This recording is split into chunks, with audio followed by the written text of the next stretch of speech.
जय माता दी दोस्तों, मैं आचार्य वसुधा आप सभी का बहुत बहुत हार्दिक अभिनंदन करती हूँ आपके अपने YouTube चैनल गुरु सप्तऋषि ज्योतिष शिक्षण संस्थान की ओर से। दोस्तों, आज मैं बात करने वाली हूँ भगवान विष्णु के प्रिय त्योहार, प्रिय उपलक्ष्य, जी हाँ, एकादशी के बारे में। और ये वैशाख का मास चल रहा है। वैशाख मास शुक्ल पक्ष की एकादशी तिथि को मनाई जाने वाली एकादशी को मोहिनी एकादशी के नाम से जाना जाता है। कहते हैं भगवान विष्णु ने इस दिन मोहिनी रूप धारण किया था। मोहिनी रूप से जुड़ी हुई कथा भी आपको बताऊंगी, लेकिन सबसे पहले जान लेते हैं कि इस बार मोहिनी एकादशी का समय क्या रहेगा और कब कब करना है आपको पारण। मोहिनी एकादशी 30 अप्रैल 2023 को रात को 8:28 से आरंभ होगी और इसका समापन 1 मई 2023 को 10:09 पर होगा। तो हिंदू मान्यता के अनुसार जिस तिथि में सूर्य उदय होता है उसी तिथि में हम व्रत भी रखते हैं।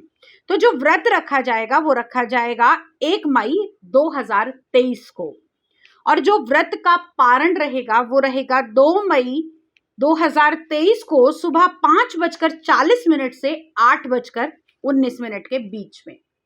इस दिन आपको पारण करना है। जैसे कि मैं हर बार बताती हूँ कि एकादशी का व्रत एक रात पहले से आरंभ होता है और द्वादशी के दिन सुबह खुलता है।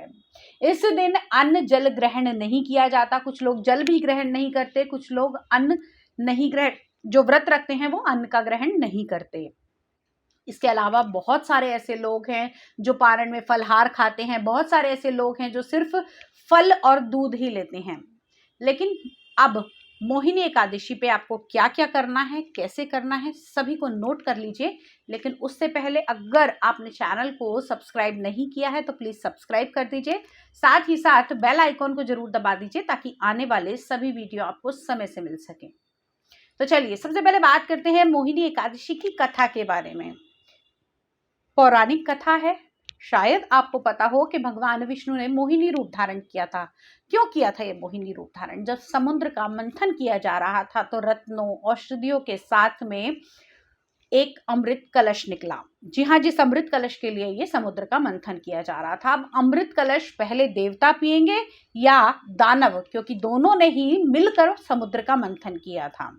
अब इस बात पर बड़ी ही चर्चा शुरू हो गई। तब इस चीज को समाप्त करने के लिए भगवान विष्णु ने अपना मोहिनी रूप धारण किया और मोहिनी रूप के अंदर ही अमृत को बांटने का फैसला किया।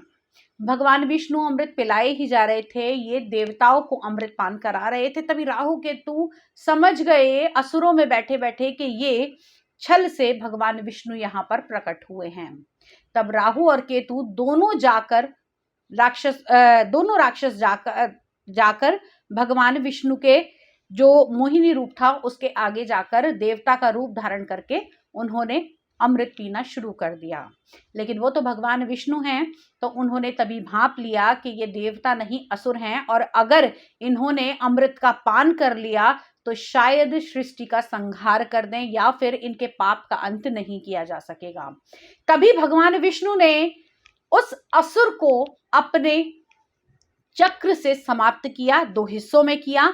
तब जिस गले से ऊपर का जो हिस्सा था जहां अमृत पान हुआ था वो राहु बना और शरीर का जो नीचे का हिस्सा था वो केतु के रूप में बदल गया। तो ऐसे निर्माण हुआ था राहु और केतु का, ऐसे पौराणिक कथाओं के अनुसार बताया जाता है। और ये था भगवान विष्णु का मोहिनी रूप जिन्होंने असुरों का संहार किया। अब इस मोहिनी एकादशी पर आप क्या क्या कर सकते हैं?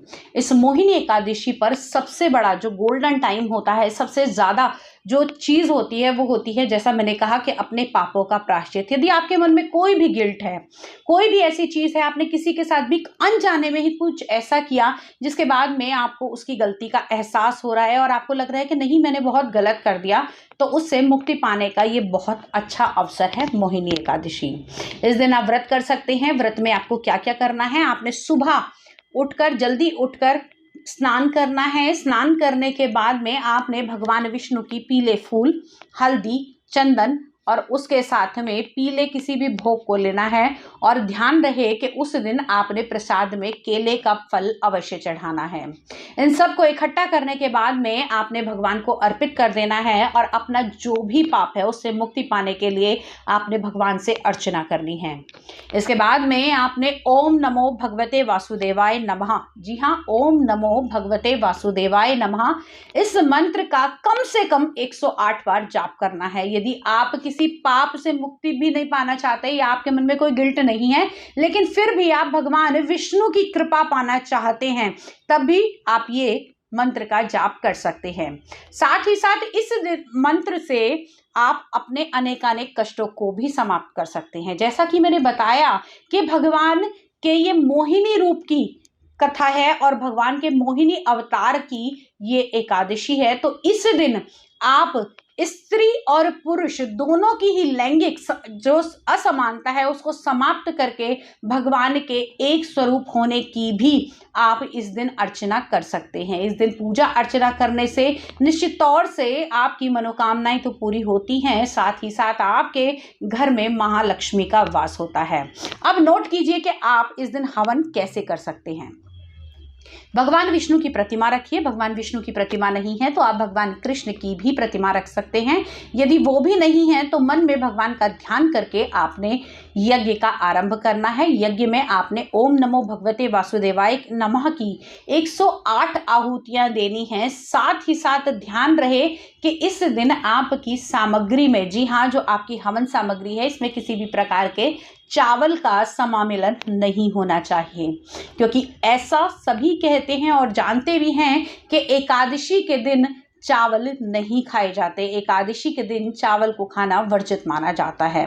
इससे आप देसी घी, मीठा और हवन सामग्री के साथ में आप भगवान का ये पूजा अर्चन कर सकते हैं।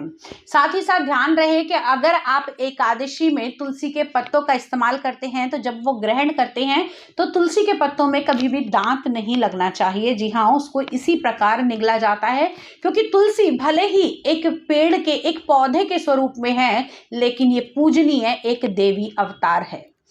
अब एकादशी के दिन आपने भगवान को तुलसी दल अवश्य समर्पित करना है। एक दिन पहले ही आप ये तुलसी दल तोड़ के रख सकते हैं। अब अगली चीज, आप और इस दिन क्या कर सकते हैं। अगर आपके घर के अंदर लक्ष्मी नहीं आ रही है या लक्ष्मी का वास नहीं हो पा रहा है, तो मोहिनी एकादशी एक ऐसा दिन है जिस दिन आप अपने घर में श्री को स्थापित कर सकते हैं। आप श्री को स्थापित करने के लिए आपको क्या करना है, ओम श्री महालक्ष्मी विष्णु पत्न्यै नमः, ओम श्री महालक्ष्मी विष्णु पत्न्यै नमः, इस मंत्र का आप 1100 बार जाप कीजिए। जी हाँ, 1100 बार जाप कीजिए और उसके बाद में 108 आहुतियों का आप हवन कीजिए। और फिर देखिए आपके घर में लक्ष्मी का वास भी होगा, भगवान विष्णु की कृपा भी होगी। और ध्यान रहे इस दिन आपने किसी भी, अगर आप पूजा पाठ हवन कर रहे हैं और कोई भी विवाहित स्त्री आपके घर में आ जाए तो आप समझ लेना कि आपकी पूजा जो है वो संपूर्ण हो गई, आपकी पूजा जो है वो फलीभूत हो गई। ध्यान रहे कि एकादशी के दिन में भगवान को देसी घी का ही दीपक लगाया जाता है, मीठा अर्पित किया जाता है। माँ लक्ष्मी को आप सफेद अगर खीर अर्पित करना चाहते हैं तो ध्यान रखिए कि वो मेवे की खीर हो सकती है, साबूदाने की खीर हो सकती है, लेकिन चावल की खीर आप बिल्कुल ना बनाएं। तो दोस्तों, ये तो थी मोहिनी एकादशी के बारे में आपको विस्तृत जानकारी। इसके अलावा हमारे चैनल पर ग्रह, नक्षत्र, राशियों से जुड़े हुए भी वीडियो आपको मिलते रहेंगे, इसलिए चैनल को सब्सक्राइब कर दीजिएगा। अगले वीडियो में फिर से मिलती हूँ, तब तक के लिए जय माँ भगवती।